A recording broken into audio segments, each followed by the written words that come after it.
मेरा नाम प्रोफेसर मुजीबुर रहमान आबिद भट्ट है।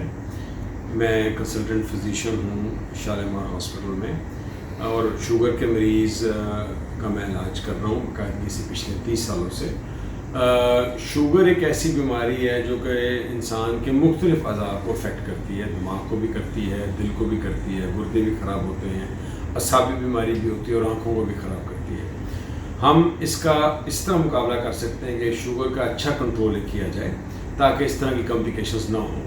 शुगर के लिए जो भी आपके रिस्पेक्टिव डॉक्टर्स हैं उनसे आप बाकायदगी से अपनी मीटिंग्स किया करें, खुराक के बारे में समझें कि जैसे कि मीठा जो है वो कम से कम खाना है। बाकायदगी से हफ्ते में एक दफ़ा ज़रूर घर में शुगर चेक किया करें। खाली पेट शुगर आपका 100 और 120 के दरमियान में रहना चाहिए और भरे पेट शुगर 140 और 200 के दरमियान में रहना चाहिए।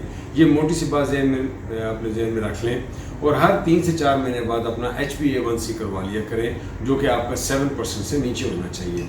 शुगर की बेतहाशा दवाइयाँ मौजूद हैं, गोलियाँ भी हैं, इंजेक्शन भी मौजूद हैं।